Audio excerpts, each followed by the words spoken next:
The Kansas City Chiefs have won Super Bowl 57 by a score of 38-35 over the Philadelphia Eagles. And I have been thinking for the last hour, how will people remember this game?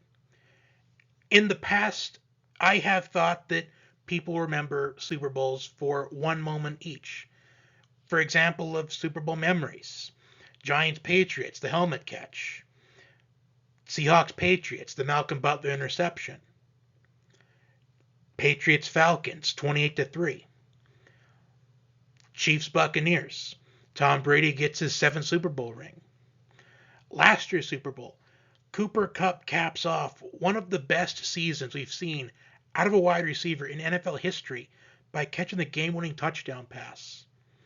And this year's Super Bowl, I feel like there are a few different things people remember this game by, but I think there's one thing that we remembered more than the other things that I thought of. I think some people remember the game as a hard-fought game that was a down-to-the-wire finish, and this was the kind of game I was hoping for.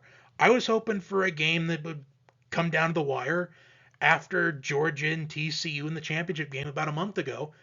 I was hoping we just had a good game after that game disappointed.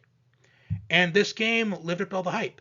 I said in the prediction video a couple weeks ago, I said this is the perfect matchup for the Super Bowl. We got the 2-1 seeds, the best teams in each conference throughout the entire season. Patrick Mahomes and Jalen Hurts, they were the two best quarterbacks this season, and tonight proved that. Patrick Mahomes, 21 for 27, 182 yards and 3 touchdown passes. He also had 6 carries for 44 yards, including a big run on that final drive that led to the game-winning field goal. Travis Kelce had 6 catches, 81 yards, and a touchdown. As Travis Kelce, he stepped up big in this postseason. He went on a bit of a dry spell, not finding the end zone towards the end of the regular season, but in the playoffs, he stepped up big time. And Juju Smith-Schuster, also known as TikTok Boy, 7 catches for 53 yards. He really stepped up in that second half. And it's a shame the Eagles lost this game the way that they did, especially with the way Jalen Hurts played. Jalen Hurts had the best performance by a losing Super Bowl quarterback since Tom Brady in 2018. 27 for 38, 304 yards, a touchdown pass, 15 carries for 70 yards, and 3 rushing touchdowns. It was a pretty historic night for Jalen Hurts, and this was a game that unfortunately somebody had to lose. Devontae Smith, 7 catches for 100 yards. A.J. Brown, who I said was going to step up for the Eagles in this game, 6 catches, 96 yards, and a touchdown. But what will people remember this game for the most was the controversial ending. I have seen a lot of posts throughout social media about how it wasn't a holding call, it shouldn't have been called, which I will say this.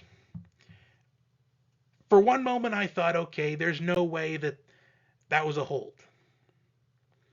Which it looks like Juju Smith-Schuster, who I also call TikTok Boy, it looked like he stopped right in front of the defender. And I don't know what was taking place. It was as if the officials said to, pay attention because there's going to be a massive call to make here in just a second. That's just what it sounds like, because there are calls that I see in NFL games. I've seen some where in other games where I see the same thing, it doesn't get called.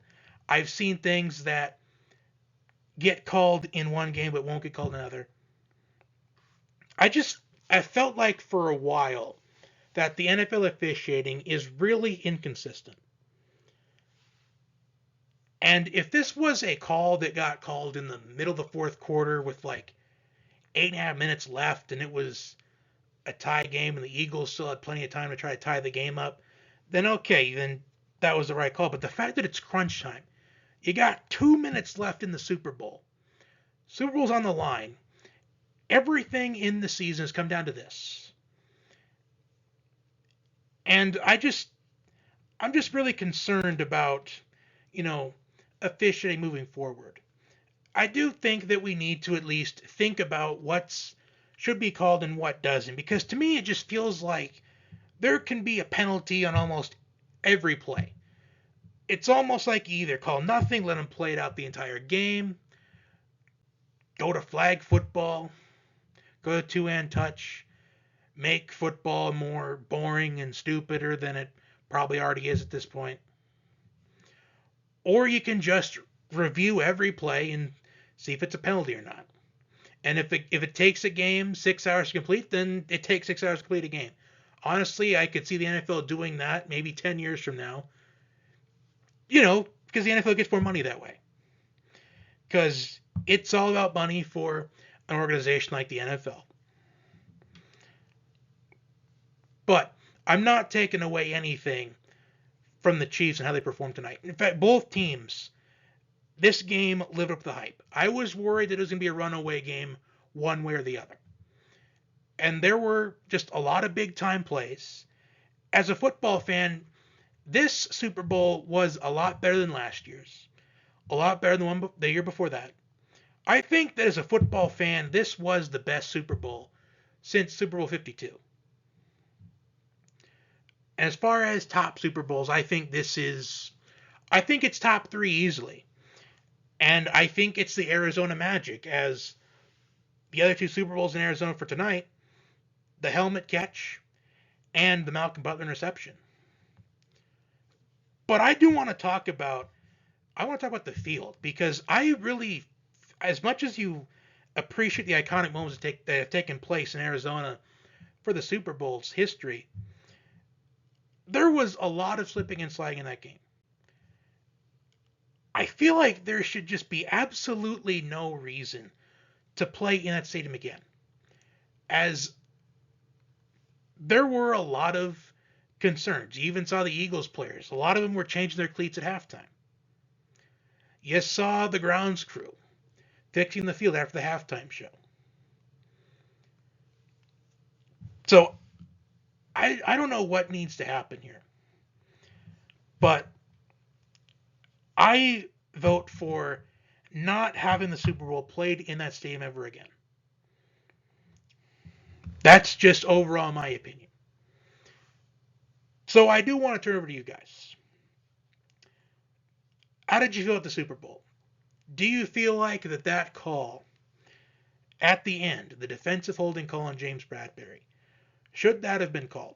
I mean, James Bradberry in the post-game press conference, he owned the fact that he was holding him.